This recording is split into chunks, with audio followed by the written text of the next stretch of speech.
Hello and welcome to Justice. I'm Judge Jeanine Pirro. Thanks for being with us tonight. Now to my opening statement. It wasn't about convenience, and this is not old news. She set up the personal server to prevent us from learning her private business. And it is only because of a government watchdog group and an ethical federal judge that we found out why this week. Why? Because Bill and Hillary Clinton are the Bonnie and Clyde of American politics. Now follow me on this one. Why would a woman, a lawyer no less, one experienced many times over in the ways of Washington, risk placing classified information, our live assets, the placement of satellites, drones, and our most secret plans on an unprotected, non-government, non-capturable server? Why would she violate federal regulations upon which she was schooled just before she became Secretary of State, not to mention violate federal criminal laws that would put her in jail? She's too smart to do that. Why would she take the time to make the effort to hide, destroy, and delete 33,000 emails? Now we know. She did it for the most selfish of reasons, the oldest of motives. She did it for greed and for power and for the almighty dollar. She did it to hide her shady Clinton Foundation dealings. She did it in order to do favors for Clinton donors and to put a price tag on our State Department. The same duo who came up with a scheme to rent out the Lincoln bedroom is back in business with a new and bigger scheme, one that is more far-reaching and worldwide, one that violates not only the law, but all codes of moral and ethical conduct in government. A couple willing to sell anything to the highest bidder for money and power. This is why the emails were hidden from the beginning. And this is why they were ultimately destroyed and deleted. This week, we find out top State Department aide Cheryl Mills, formerly of the President Bill Clinton impeachment team, aligned with Hillary ever since, and also on that private server, was advised in 2012 that a Freedom of Information request was made for the number of email accounts used by Hillary Clinton. Now, dozens of senior officials throughout the State Department, including Clinton's immediate staff, obviously concerned, exchanged emails with the secretary and Cheryl Mills. They actually used the personal account to discuss the official business and advise her of this FOIL request. Their response to the request? There were no records. They were in active defense mode to hide their scheme. And when truth is put to the lie, that in fact there was an email account, they say they made a mistake. Had they been honest, that personal server would have been exposed years earlier. And also this week, we find out a clear pay-to-play relationship between the Clinton Foundation and the Clinton State Department. An urgent email from Doug Band, formerly assistant to President Bill Clinton, now overseeing the Clinton Foundation, to Cheryl Mills and Uma Abedin, those two jewels on that private server, request that a huge Clinton Foundation donor meet a high State Department contact in Lebanon. The individual paid the price of admission, folks. Gilbert Chagoury gave between $1 and $5 million to the Clinton Foundation and pledged $1 billion to the Clinton Global Initiative. So, of course, arrangements are made for him to meet with Jeff Feldman, the former U.S. ambassador to Lebanon, the country where Chagoury was doing business. Abedin, ironically, paid both by the Foundation and the State Department, immediately responds with, "I'll talk to Jeff," ignoring the agreement between Hillary and President Obama to create a wall between that Clinton Foundation and the State Department, confident that it would never be found out. And when we learned there was a private server, what happens? You do what anyone looking to hide the evidence does. You erase, you conceal, you hide, you destroy. Now, I've told you this before. The Clinton Foundation is nothing more than a money laundering operation parading as a charitable foundation, where estimates are that only 15% of its money goes to charities, the rest to expenses, a veritable slush fund for Clinton operatives and ex-employees, a convenient way to get money from foreign countries and donors not allowed to contribute to presidential campaigns, but willing to dump hundreds of millions of dollars into a foundation of a powerful Secretary of State and possible future president. Why and for what? For access, for information, for power. Folks, politicians on a much lower level, of course, have gone to jail for much less. And we find out this week that when the FBI, three separate offices, approached the Department of Justice to commence an investigation into this so-called not-for-profit 501c3, the Department of Justice refuses to do so. You know, and Fifth Amendment pleading Lois Lerner, when she opens files on small conservative organizations, she gets away with it too. A few years vacations, a bonus, and a pension. So it's no surprise that the DOJ refuses to investigate the Clinton Foundation. No surprise at all. The collusion between Loretta Lynch and Bill Clinton was on display for all to see in an astounding meeting on a tarmac in Phoenix, while an investigation of Bill Clinton's wife was being conducted by Loretta Lynch. And consider this one. Isn't it curious how Miss Lynch is willing to listen to the FBI when they recommend not going forward with charges against Hillary Clinton? But when the FBI recommends going forward with a criminal probe on a blatant pay-to-play bribery investigation of the Bill Hillary and Chelsea Clinton Foundation, their answer is a resounding no. And you know what, folks? The Clintons, they're not even grateful. They are classless. Take a listen.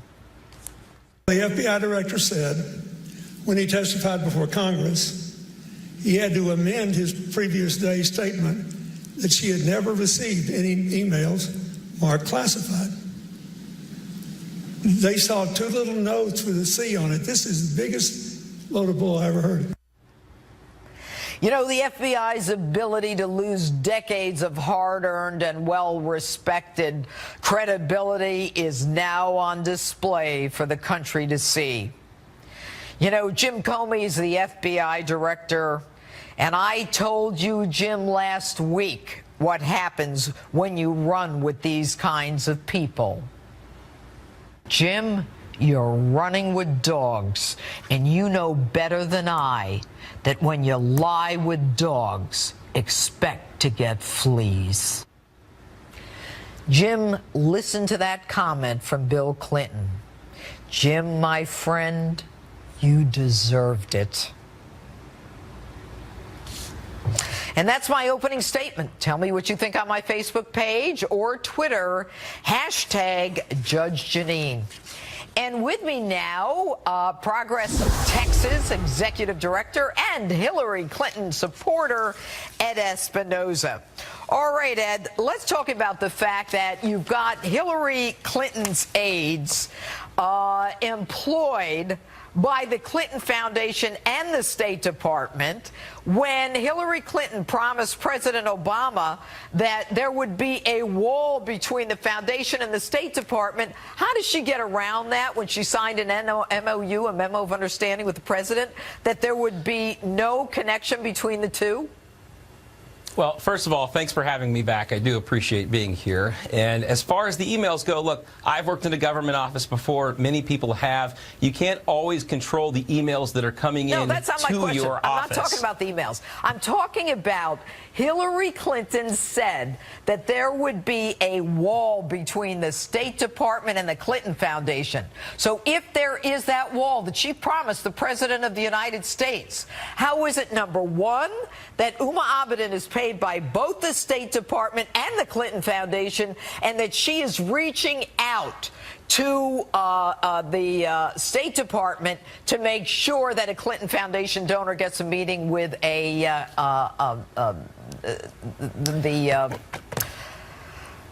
Feldman there, the ambassador to Lebanon?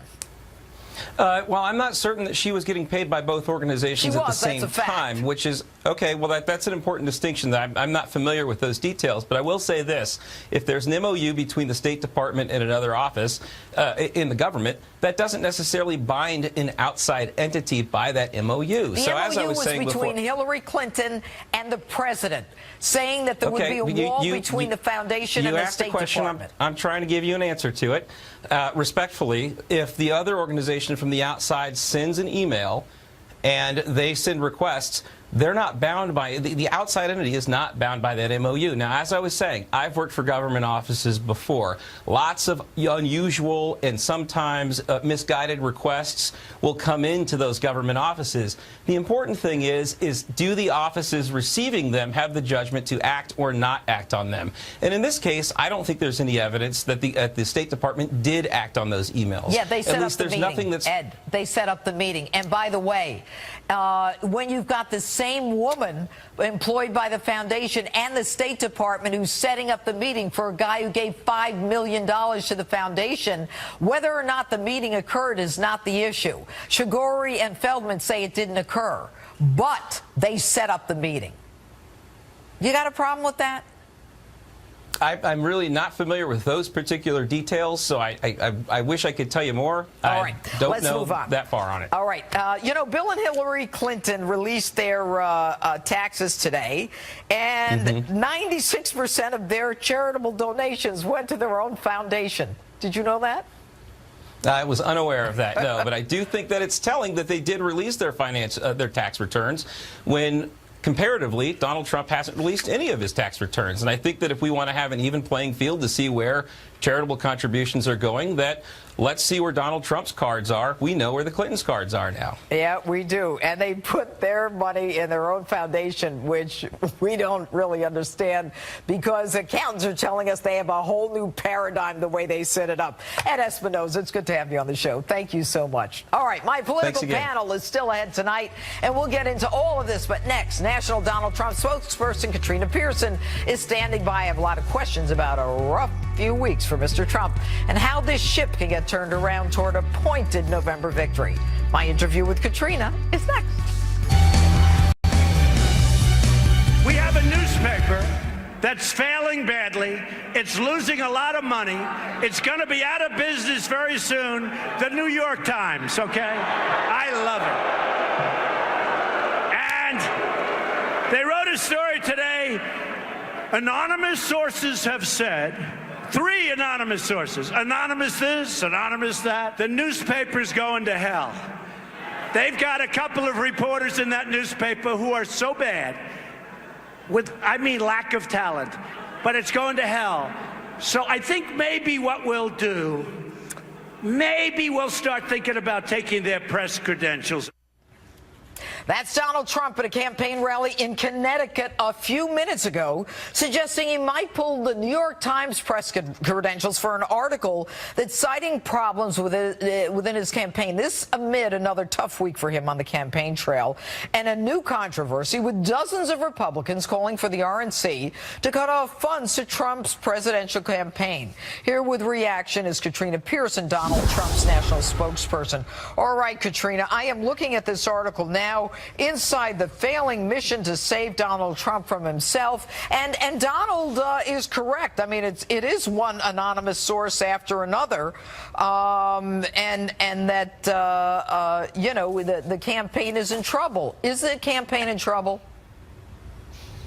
No, Judge, it isn't. But that has become the most common theme, whether it's the New York Times and other mainstream print press or even at CNN. There's always this anonymous source or two anonymous sources that seem to know more than even the campaign knows about the campaign. They've all been writing the Trump campaign obituary now for over a year. Even after Reince Priebus was campaigning with Donald Trump yesterday, they're still writing stories that the RNC does not support Donald Trump and vice versa. We have to remind people that Donald Trump is the one raising the money for the RNC. You know, Katrina, though, when I hear Donald in Connecticut, and I'm not sure why he's in Connecticut, but we'll get to that in a minute, you know, talking about the New York Times, who cares about the New York Times? Who cares about what they say? I mean, people want the fight in Donald to be against Hillary Clinton. What we're hearing about the Clinton Foundation and this craziness of people contributing millions and billions of dollars getting access. It's the old Lincoln bedroom all over again on steroids. So why is he doing this?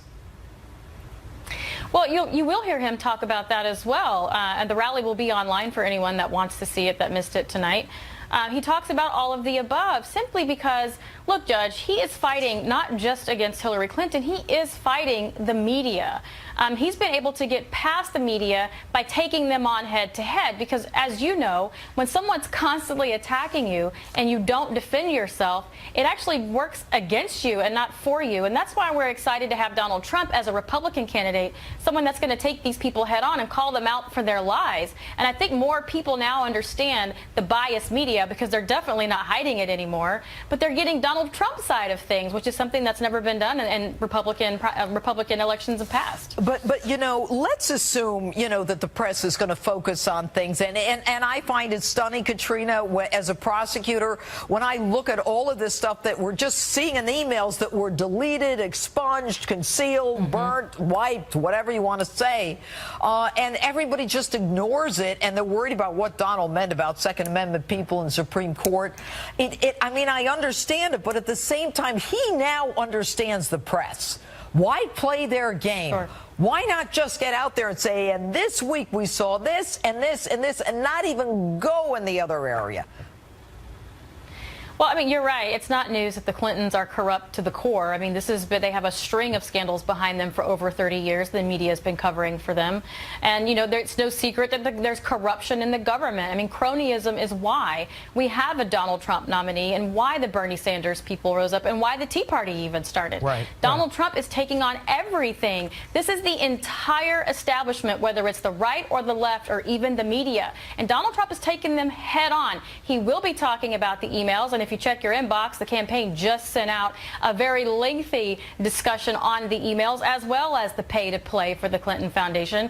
And the media is not going to talk about that. So the media, it has to be called out for what they are. The bias has to be pointed out so that when individuals do hear what the media is saying, they know to only take it with a grain of salt, simply because they're not telling the whole truth. And look, Judge, you mentioned earlier that there was, you know, one thing after another for the Trump campaign, and the reason why is because the media doesn't want to cover the email scandal because they've been covering for Hillary for a very long time. She left the campaign trail for the entire weekend after the news came out, and CNN broke it, that 3 FBI field offices want to investigate the Clinton Foundation, and no one is asking her these questions. I gotta go, Katrina. Thank you so much.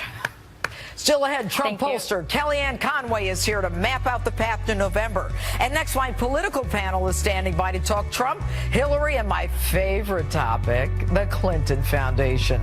Justice rolls on in a moment.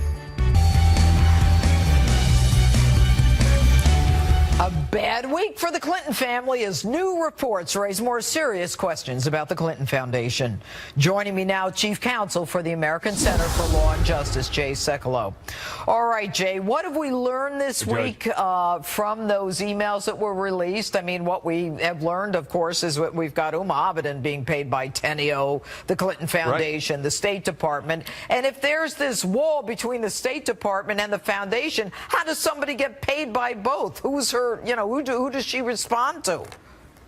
Yeah, so the wall was breached, and it was breached in a couple of contexts. Number one, as you mentioned, you had the situation where Abedin is on the payroll of both the Clinton Foundation and the State Department. Now, that should be deemed a little ironic, if not, of course, in my view, illegal, because the idea that, what is it, the Clinton Foundation is a wholly owned subsidiary of the State Department is a wholly owned subsidiary of the Clinton Foundation? That's not the way it's supposed to work. There's a federal statute involved, 18 U.S.C. 208. You're not supposed to engage in that kind of financial transactions between departments. Then number two, Cheryl Mills, her chief of staff, is interviewing, while she's a State Department employee, going up to interview people for senior positions, not within the Department of State, but rather within the Clinton Foundation. And do you so know, that's do you know what they say about that, Jay? They say that that was charity work on her part. Do they really think we're that stupid?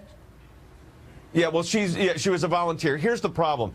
The Secretary of State signed a document when she became secretary. It was actually on her Senate letterhead saying she understands the rules. There'll be no commingling of activities between the Clinton Foundation and the State Department. She breached those. And then with the sharing of employees. Have you ever heard of such a thing? I mean, I was a government lawyer. You were in government. I mean, sharing employees? You don't get to do that, especially when you're the State Department head, the Secretary of State. Then number three. You have the pay for play. Basically, you make a large donation, an email comes out saying to Huma Abedin saying, take care of this guy, basically VIP treatment. Now, if Hillary Clinton was not the Secretary of State, does that individual get that kind of access to the State Department? It really doesn't matter whether the meeting took place or not, although I think the next series of Freedom of Information Act requests needs to get that information. That's the information we need now. What happened once the request was made? Well, Jay, certainly more to come. And the guy Shiguri, a conviction, a lot of stuff going on. $66 million fine for corruption. A lot of bad stuff there. Very bad stuff. Anyway, Jay, thanks so much for being with you. More time next time.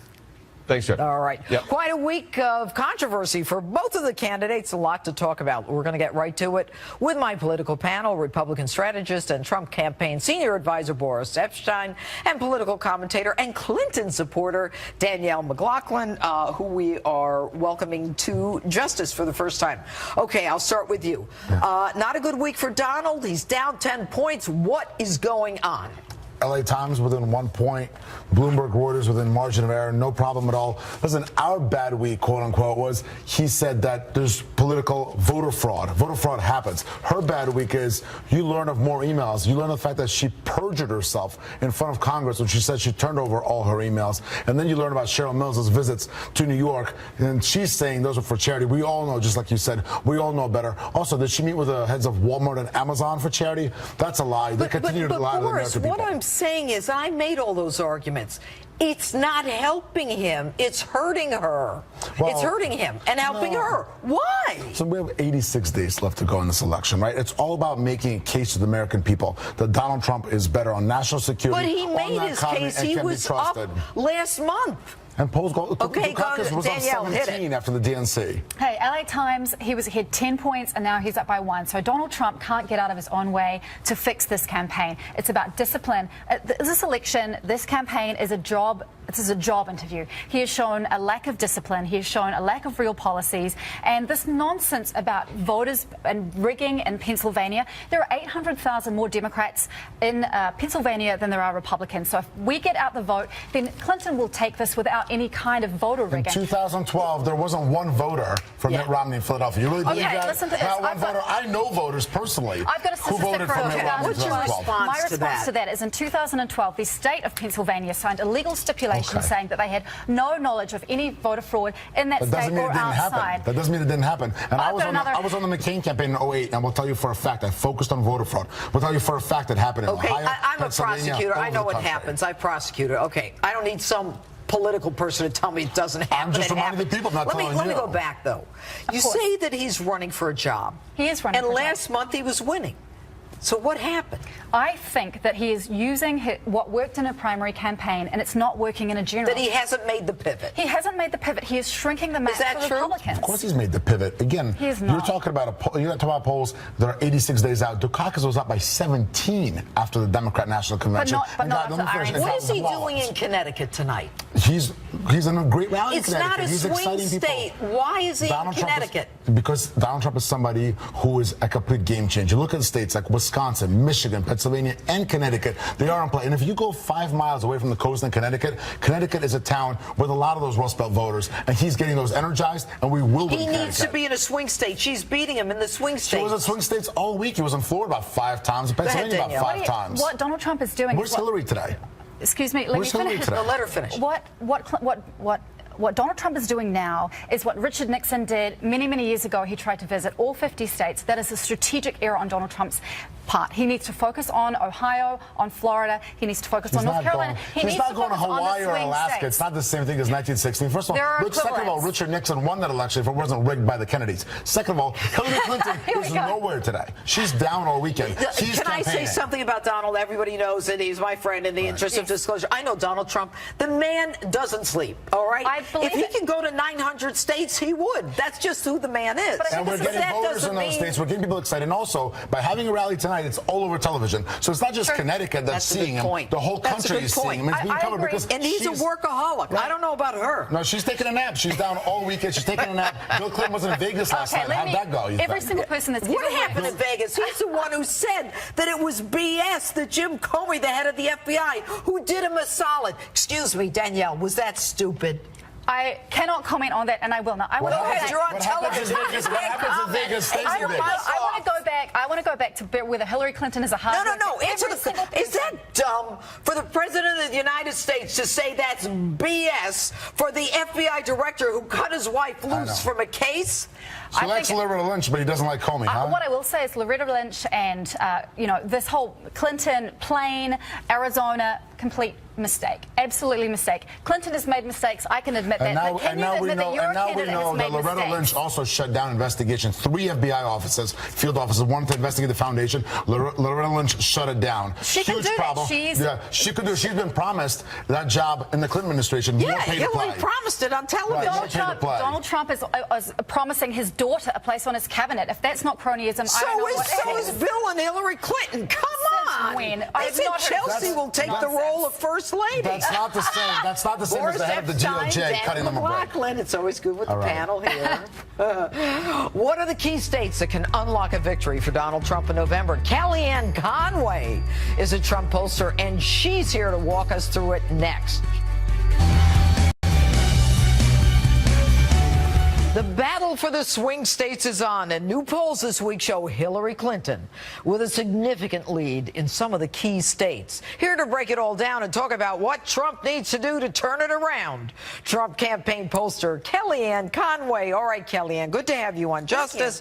What I want to do is I want to talk about those swing states. Donald is not doing as well as he was doing. He's down nationwide, but I want to go through some of the states. I'm going to get them up on the screen. I want to start with Florida. Now, he won big in Florida. Right now, Hillary's at 44. He's at 39. It's a must-win state, correct, That's for right. Donald? But we have a huge field operation there, and Mr. Trump was there this week. Governor Pence, his vice presidential running mate, has been there. That's a state where we've got a great ground game. And the other thing is, the question that nobody's asking, Judge, is why is Hillary Clinton at 44% in Florida? If Donald Trump really takes the wings off of butterflies, as the mainstream media tells us every day, if she's very defined, if she has all the king's horses, all the king's men, all this staff, all this money, all this support, why are her floor and ceiling so dangerously close together? His number is more likely to be dynamic and on the move. It's his number that can go up. She's basically been hovering around the same place for a long time. And I'll tell you what else has happened in the last 2 weeks. Scarcity has benefited her. All of the news coverage is about him. When you shroud her and you protect her and you hide her, she does very well. She tried to win the primary that way, didn't she? They called her the nominee for a long time. Then all of a sudden she had to come out and debate Bernie Sanders. He went on to win 22 states. She doesn't wear well. That's why they keep her hidden. You can't hide forever. But Kellyanne, when you look at what's going on, if she hides, they go after Donald. Exactly. She can have these emails come out as they did today that to me indicate a blatant pay to for play. And, you know, she just, her numbers go up and they attack him for saying, you know, Second Amendment or this or that. And that's why I wanted to raise it with you. We can talk about numbers, we can talk about demography, but this is an important point because it's one thing to have unfair and biased media coverage. We expect that of the Trump campaign. It's quite another, Judge, to have incomplete coverage of this race. Last I checked, there are 2 major party candidates running for president. Only one gets all the coverage. And look, I know it's more exciting to cover Donald Trump. He's a historically dynamic candidate. He's fascinating. I know she's boring and she lies for a living and people get tired of her. She's very grating. But everybody has a duty to cover her. She can't hide forever. And I'm telling you, as soon as you start seeing more of her, not in her $60 million worth of ads, but seeing more of her on the stump, it won't go well. All right, let's go to the next state. What do we have, guys? Colorado, she's at 46. He's at 32. What does he do to turn that around? Visit Colorado and also tap into what I think is a tremendous grassroots operation in Colorado. Mitt Romney lost that state by 6 points plus, so that's a state that has been elusive. Is it the Hispanics in Colorado? Well, Mitt Romney got less than 30% of them in Colorado. So for all the people who are on the ledge, hand-wringing, it's all over, they should go back and look that we weren't left with a very good hand to play there, structurally, institutionally, by the last Republican nominee. But no Republican nominee is going to end up with 32% of the vote in Colorado. I think there are 5 states in play right now. I'd expand into Colorado a little bit later. But if you talk about Ohio, Pennsylvania, Florida, all right, let's go to the next state. Let's go to the next state, guys. We've got North Carolina, Hillary 48, Donald 39. No. We see it tighter inside. We have a tighter race internally, Judge. And the fact is that that's another place where both Pence and Trump have been often recently and will continue to go. It's a state where you've got a Republican governor who's up for re-election this year. That will play into this. Haley McCrory. Pat McCrory. And it's a state that it's the only one of the 9 swing states that Mitt Romney actually carried, and narrowly. Remember, there were 9 swing states left. He won 1, which means he lost 8. Let's do the easy math. So we feel this is August, not October, and that we're poised to earn these votes to continue to campaign. But, you know, if Donald is the one who's all over the place and she's not, he's still low. He's still lower. I mean, we just talked about that with the panel. She's not showing up anywhere. She's got all the bad factual press, and he's got all the illusionary press, negative press. Let's keep going. Then Pennsylvania, Hillary 48, Donald 37, and that mess. Let's talk about that. So we need to increase our margins in the suburbs of Philadelphia, Bucks, Berks, and Montgomery County. There's no question that needs to happen there, too. It comes down to ground game. It comes down to candidate appearances. And that's also a state, though, that, again, Governor Romney lost by 7 points. And I keep going back to that for a very simple reason. I want people to understand that these institutional problems for a Republican nominee did not begin with Donald Trump. Yeah, but nobody cares about that. Nobody cares about Romney. You know, he lost. You know, if he lost, he's saying Donald's going to lose. Let's go to the next state. No, he's going to win Pennsylvania. How could he win it? He's in a mess. Because it's August, not October. Let's talk again. He was ahead in Pennsylvania a month ago. He will be there again. What's the next state? Iowa. Okay, he's ahead. Iowa's fascinating, and Iowa's a state that does not like Hillary Rodham Clinton. Why? She came in 3rd there behind Obama and John Edwards. Why? In 2008. She just doesn't. They don't cotton to her. She doesn't click with people in Iowa. She effectively lost there to Bernie Sanders this year. She won by like a less than a percentage point. All right. That's a place where Donald Trump will do well. Huge rallies this week for Governor Pence there. It's a place where, as the governor of Indiana, he can go into Iowa again and again. I'd put him there. All right, Kellyanne Conway, we're going to bring you back and keep going through this. Thanks so much for being with us. And who will millennials turn the lever for in November? We're debating it right here next. Stay with us. Less than 90 days until Election Day, and the stakes are high. So, could the millennial vote end up being a make or break for Donald or Hillary? Let's ask some millennials, Democratic strategist for Trump supporter Harlan Hill, and Democracy for America communication director and Clinton supporter Neil Soroka. All right, gentlemen, right now, you, Harlan, are for Donald Trump, and you, Neil, are for Hillary Clinton, both of you previously for Bernie Sanders. So, Harlan, as you look at this week, it has not been a great week for Donald Trump. And why do you think that is? Well, I think that he's stepped on a rake a couple of times. He's making some style mistakes that I think that are avoidable. But it's important that he starts telling one important story that millennials will respond to. They are anti-taxes, they are anti-regulation, and they're anti-central control. If he starts framing the liberal ideology in those terms, I think that he can speak to a lot of millennials. Remember that we came of age during Obamonomics. We don't remember good times. And if he starts talking about how it's possible to have a pro-growth president in the White House, I think that a lot of us will respond to it. And it won't come from social programs. It'll come from economic growth. What do you think of that, Neil? I think that's pretty funny. I mean, listen, we know that Bernie Sanders got a record number of millennials out to the polls in the Democratic primary. And right now, there are 3 times more Americans believe that aliens live among us than Bernie Sanders supporters who are supporting Donald Trump. He is an absolute train wreck for millennials, and it is not going to get any better anytime soon. This is one of the most diverse generations this country has ever seen. And what you've got is a candidate running a bigoted train wreck of a campaign, and that's turning millennials off around the country, and that's not going to change anytime soon. In all due respect, only 43% of millennials say that they're going to vote for Hillary Clinton, according to the ABC News Washington Post poll. So the notion that there's overwhelming support for her is wrong. It's not founded in the facts. I mean, look, 25% say they're going to vote for Donald Trump, another 16 are going to vote for Johnson, and then another 9 are going to vote for Stein. So this is cut up. She doesn't have the appeal that Barack Obama did or Bernie Sanders did to millennial voters and Sanders supporters. Well, here's what we know, is that there is absolutely no way that Donald Trump is going to win millennials' votes. And listen, I think it'll be interesting to see where polling ends up as we get closer and closer to Election Day. I think more and more millennials are going to be these smart voters that they have been so far and understand that this election is really a choice between 2 candidates. One candidate who is a bigoted circus barker and the other candidate, Hillary Clinton. And I think they're going to naturally gravitate towards the sensible Neil, candidate. With all due respect, Neil, if you want to call one names, you have to call the other one a liar.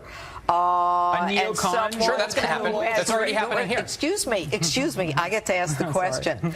A liar and someone who has repeatedly lied to the American people about a video, about classified emails. Her husband comes out and basically says the FBI director is full of a load of BS. I mean, come on. Yeah, listen, I think that is going to be the charges that are made against Hillary Clinton. And listen, I think that millennial voters are watching Donald Trump, what he says and what he does, and that's more important than any of these innuendos and claims that are being made by... What's that? Do you call it an innuendo when someone lies to the American people? Is that an innuendo? Listen, we know that Donald Trump is a repeated liar to the American people. This is a guy who can't get through a speech without saying something untrue. Neil, what did he lie about? What has he lied about? Yeah, what has he lied about? Tell me. So one thing that he lied about just this past week is that he was somehow trying to gin up gun fanatics when instead he was actually threatening a presidential candidate. That was a lie. Really? And what about the fact that the night in Benghazi they waited 13 hours and Hillary Clinton said that it was about a video and we couldn't have gotten there in time? Was that the truth? How many millions of dollars are Republicans going to pour into investigating Benghazi and finding nothing? Do you really believe hundreds of millions of dollars? Huh? They have found nothing. They have found nothing. What have they found? What have they found to go after Hillary Clinton with? What are they going to go after her with? The fact that there are 4 people who died, and she criticized. Yeah, they are, which is incredibly unfortunate. You know what? Let me explain something to you. When I ask a question, you listen and you answer. All right? Sure. Go ahead. Go ahead. Look, Hillary Clinton does not, I mean, she's a neocon. She's supported every war since Vietnam. She's pro-Wall Street. She's anti-worker. I cannot in good conscience support her. And I think a lot of millennials actually are in the same boat as me. And when you look at the polls, if you trust the polls, I'm right. All right. So, Neil, what does Donald Trump have to do to get your vote? And Harlan, what does Hillary have to do to get your vote? So Donald Trump needs to run a completely different campaign. Yeah, Donald Trump needs to run a completely different campaign. He needs to go back to 2008 and maybe think about how he's going to comport himself over the Obama presidency. I think, listen, he's lost the millennial vote. It's not going to happen anytime soon. I will come back on the show and grovel if he wins the millennial vote after this election is over. Harlan? It's important to say that he may not win the millennial vote outright. He may not win a plurality, but he is going to peel enough voters away. All right, Neil, Harlan, thanks for being with us. And we're going to be right back. That's it for us tonight. Tune in tomorrow night for a special Sunday edition of Justice at 9 p.m. and you'll get a dose of street justice, too. The Greg Gutfeld Show is next. Good night. See you in 24 hours.